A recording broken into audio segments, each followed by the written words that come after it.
5 schedule caste के जजों की बैच बना दिया, इन्हीं जातियों में से हो जिनको आप देना चाहते हैं। बन जाएगी क्या? दो जवाब, बन जाएगी क्या? तो इनका जज नहीं हुआ कोई? मैं कह रहा हूँ चलो छोड़ो, शेड्यूल कास्ट की उन जातियों के बना दो जिनको निकालना चाहते हैं। उनका है, शेड्यूल ट्राइब का है, ओबीसी है, एक कॉन्स्टिट्यूशन बैच बना सकते हो क्या? 5 जजों की, 7 जजों की, 9 जजों की बना सकते हो क्या? नहीं बना सकते, क्योंकि आपने वहां, मैं तो चाहता हूँ 5%, 2% नहीं 10% दीजिए। लेकिन जब आप 10%, सरकार की नीयत को देखना पड़ेगा। जब आप 10% आर्थिक आधार पर आरक्षण लागू करके 3 दिन के अंदर और अपर कास्ट के लोगों को दे सकते हो, तो फिर आप जो है शेड्यूल कास्ट की उन जातियों को क्यों नहीं दे सकते? अब आरक्षण की सीमा बढ़ा देनी चाहिए जातिगत। देखो उन्होंने किया क्या है, ऐसा उन्होंने वुमेन रिजर्वेशन बिल में किया, उसको कानून बना दिया, लेकिन वो लागू कब होगा? जब पहले जातिगत जनगणना होगी। तो उन्होंने कह दिया वो 2031 में होगी, 2032 के बाद लागू। ऐसे उन्होंने इसमें क्या कर दिया, स्टेट को, पहले तो स्टेट को पावर हो नहीं सकती है, ये पावर जो है सेंटर को। मैं तो सरकार कह रहा हूँ, सरकार के संसद में वो उसके लिए विधेयक लिया है। और मैं फिर कह रहा हूँ भाई, कब तक जो है 15% ही पूरा नहीं हुआ, तो आपको चाहिए कि आप जो है, मैं तो कह रहा हूँ शेड्यूल कास्ट के उन जातियों को जिनको अवसर नहीं मिला, उनको 10% आरक्षण दीजिए। आरक्षण की सीमा बढ़ा दे, 85% इसको कर दीजिए, क्या दिक्कत है? जब 10% आर्थिक आधार पे आप दे रहे हैं तो 90% इनका बढ़ा दीजिए, SC ST OBC के लोगों को दे दीजिए। लेकिन आप देना ही नहीं चाहते, आप तो उनको गुमराह करके टकराव चाहते हैं। हम टकराव होने नहीं देंगे।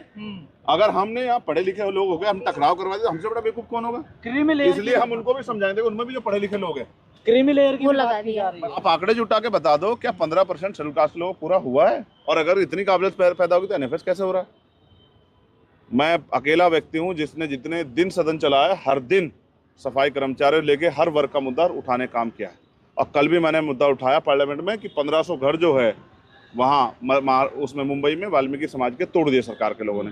लेकिन सब वो तमाम तरह से जो अधिकार छीने जा रहे हैं वो नहीं दिखता है। जब, अच्छा मुझे बताओ, जब सरकार डिपार्टमेंट नहीं रहेगा, सरकार नौकरी नहीं, तो आरक्षण के झुंझुनू में करोगा क्या? जब NFS होता हो तो बचाते नहीं हो, तमाम तरह की जो चीज़ें हमले होते हैं संविधान पे वो तो करते नहीं हो।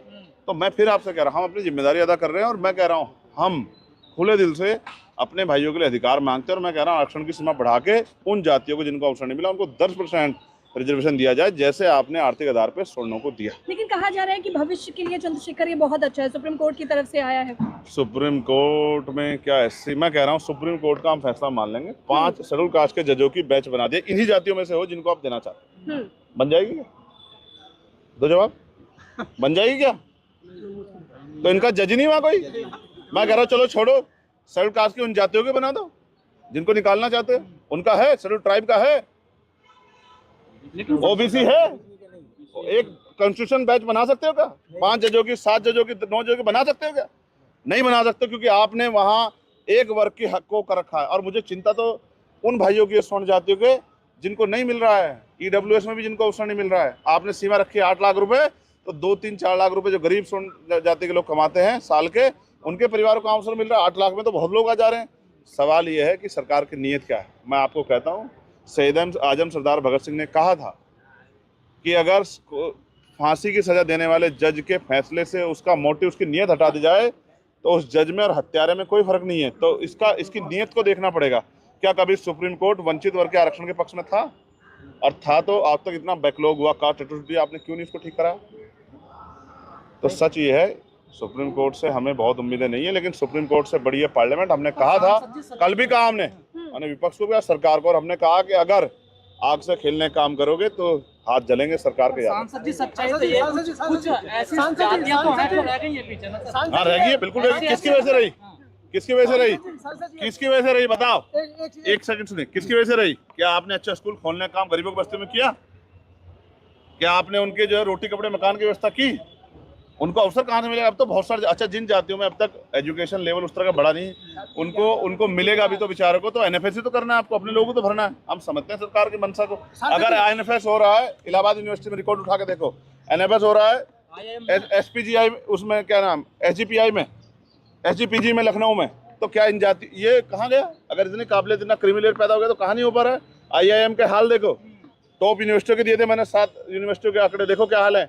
एक OBC और एक SC, कौन खा रहा है सबको पता है। लेकिन गणना तो होने दीजिए। समाज से क्या अपील है? कल 9 तारीख को बहुत बड़ा प्रोटेस्ट है जंतर मंतर पे, और लोगों की ये अपेक्षा है, वैसे तो आप कर ही रहे, खुद ही के अंदर आवाज उठा रहे हैं हमारी। हम चाहेंगे आपके साथ के दूसरे सांसद। गलत बात आप बताओ, उठाई नहीं उठाई उसकी मांग बताओ। मैंने और मैं नहीं जोड़ता हाथ मनोज भाई, आप जानते हो। और हाथ जोड़ के मैंने कहा कि वो मूर्ति वहीं वापस लगा दो। बताओ उठाई या नहीं उठाई? हम तो कह रहे हैं आप उठा रहे हैं। और लेकिन आपने तब उठाई जब कोई वहां इतने एमपी गए, जब कोई हिम्मत नहीं जुटा पा रहा उसके है। लिए और मैं फिर धन्यवाद आपका बारंबार। नहीं, धन्यवाद नहीं करना मैं, यार मेरी ड्यूटी है ये, आप आके साधुवाद के पात्र हैं, मैं आप मेरी समाज ड्यूटी का है। उठाइए। आप बताओ, मैं विषय पे तो बात कर रहा हूँ ना, कोई पॉलिटिक्स उसके अलावा नहीं कर रहा, सिर्फ विषय की। और मेरे जैसे 20 लोग हो गए ना पार्लियामेंट में, आप विश्वास करो इनके अधिकारों को छूने से पहले सोचना पड़ेगा। बाकी सांसदों की चुप्पी क्यों? 25 में